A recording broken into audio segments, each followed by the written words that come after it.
Hello students, how are you? We are going to see the English topic of 10th standard. The topic is about the grammar. The name of topic is parts of speech. That is we are going to see here. What is meant by parts of speech? Each and every word shows some qualities, and these qualities come under the title that is a parts of speech. We have so many words, we have so many sentences, and these sentences contains so many words, and these words has a particular category, particular quality, and that quality known as a parts of speech. So we are going to see here the topic that is a parts of speech. We have 8 parts of speech. We are going to see one by one each and everyone's information. Noun, pronoun, verb, adjective, adverb, preposition, conjunction, interjection. These are the 8 parts of speech. When you are speaking in English language, when you are using different sentences, different greetings to express yourself, we use different words to put our thought in actual words. So these words come under such kinds of a parts of speech, that is a noun, pronoun, verb, adjective, adverb, preposition, conjunction, and interjection. It is depends on the quality of that word. We are going to see one by one information about each and every parts of speech. So it is very important topic as far as our language is concerned, as far as English is concerned. So we are going to see one by one. First one is that noun. Name of person, place or thing is called noun. Name of person means any name, your name, my name, name of your father, name of your mother, name of your brother.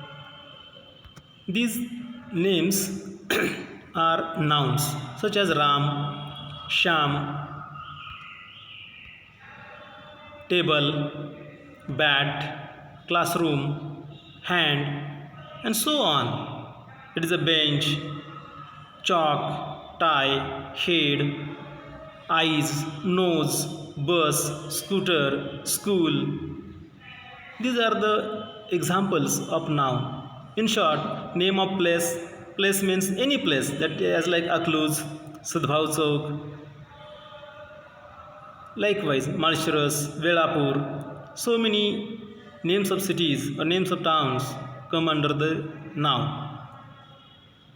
Then name of person. Person means a name of a particular person, that is a Sham, Ram, Gita, likewise. A name of thing means as like a mobile, as like screen. We are using headphones, likewise. Then another one is a pronoun. To explain pronoun, we should have to learn the definition. Definition that pronoun is a short word used instead of noun. Pronoun is a short word used instead of noun. It means that pronoun is a short word which replaces the noun. Let me give one of the example. Suppose Ram is your friend and you are speaking about that person Ram. Ram is a clever boy in our class. This is the first sentence. In that sentence you mention about Ram. Ram is a clever boy in the class. Whatever it may be. It may be 10th class, it may be the 7th class, it may be the 8th class, whatever it may be. But he is one of the boy who is very clever in that class. And you are speaking another sentence about the same person on the same time.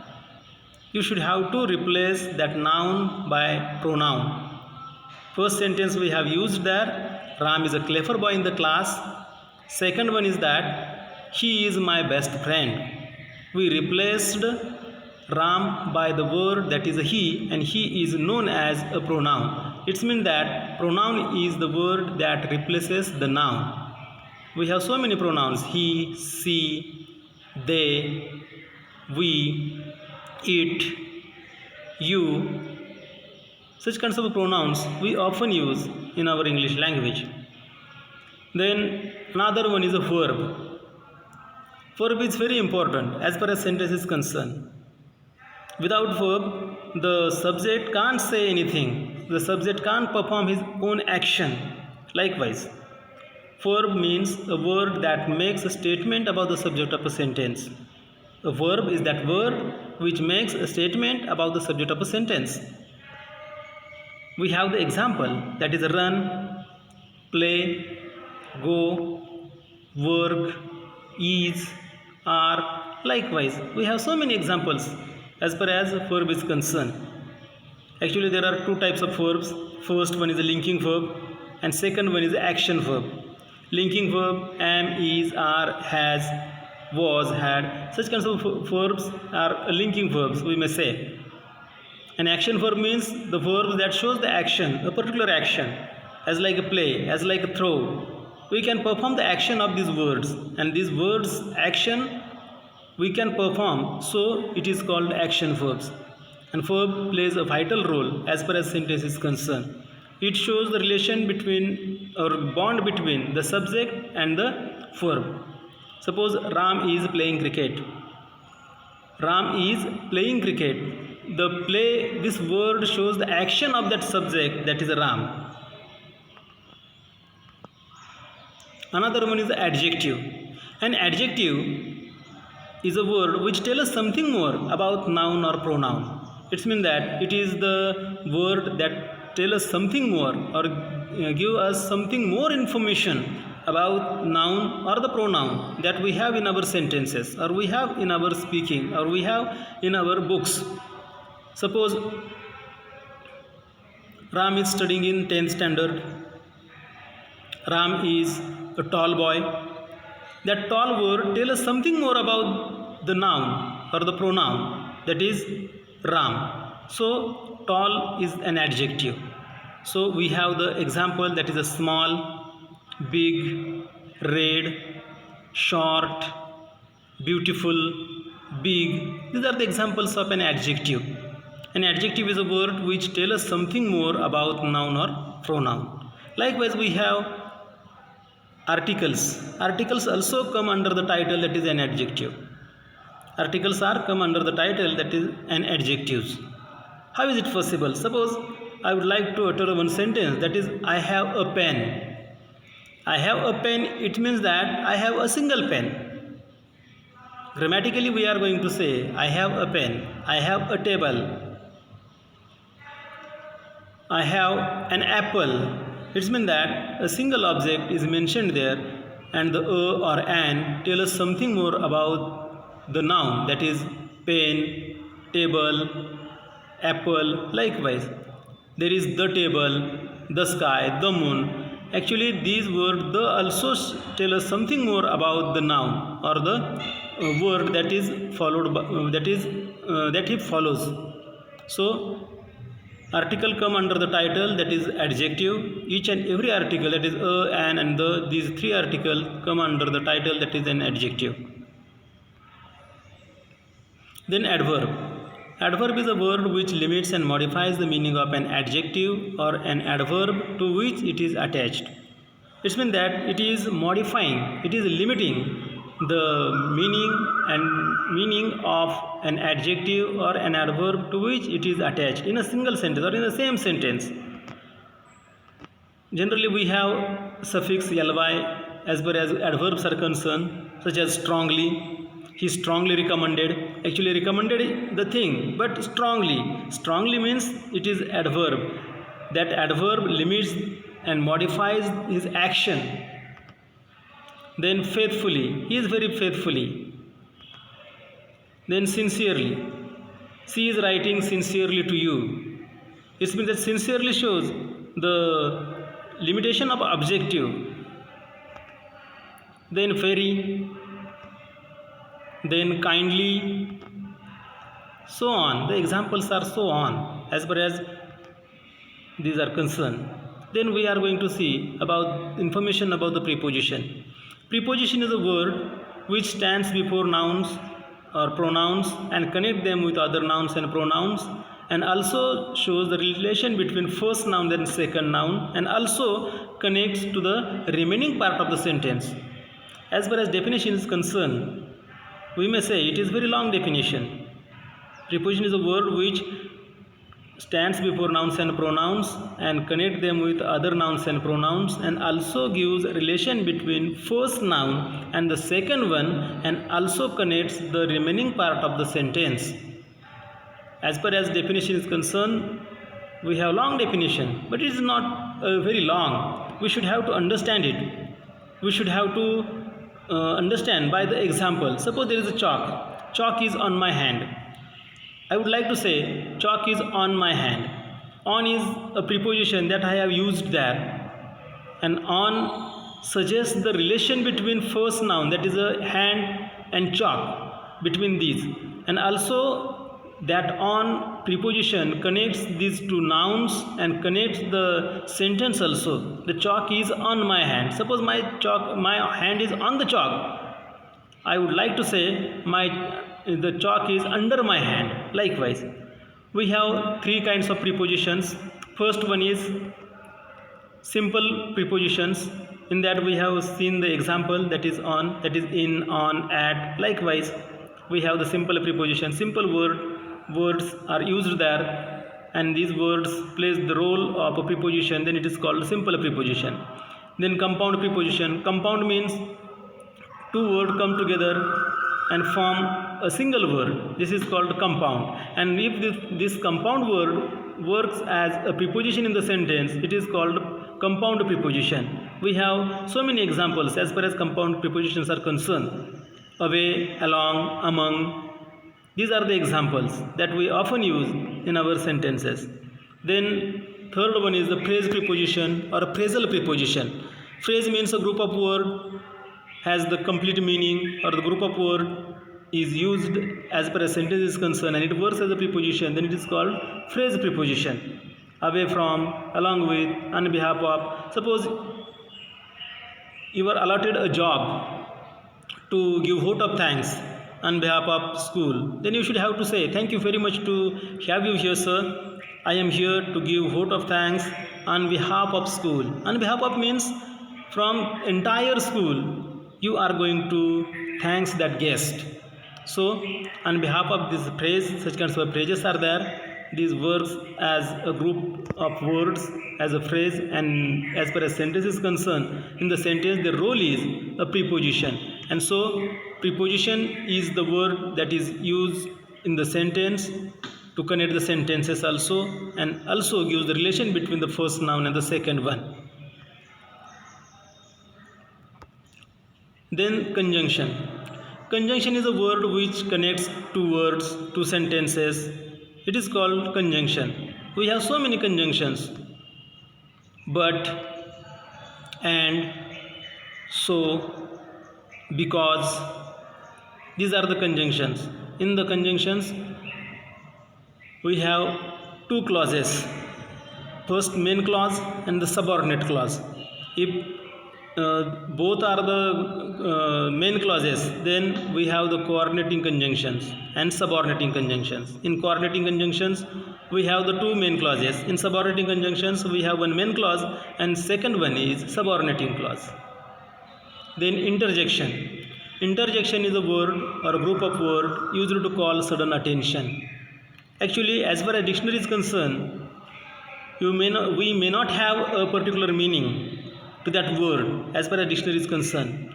But these kinds of words always used or many times used to call attention of the people, attention of single people or many people or group of people. We have the example, that is alas, hum, oh la la, aha, alas. Likewise, we have the example, that is interjection. In that word calls attention of so many people. And so if we want to call certain attention of the people, whatever it may be the sound that we create, it is called interjection. Many times we may say likewise. This voice or this kind of a voice, actually in dictionary it may have the meaning that is a kind of a voice. used to call sudden attention or used to call attention of the people. So actually these words don't have any particular meaning as far as dictionary is concerned, but in our colloquial language, in our day-to-day language, these words has many much more meaning, much more ideas, much more thoughts that they expresses.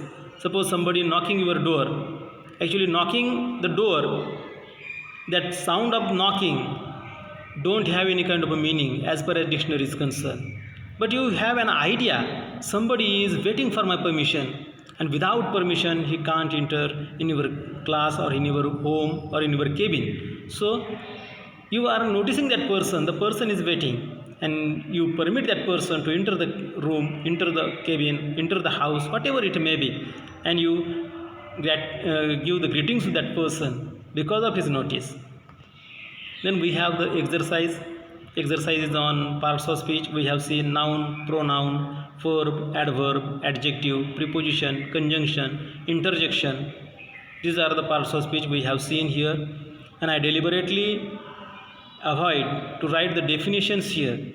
I utter the definitions, each and every definition, and I would like to express also again and again.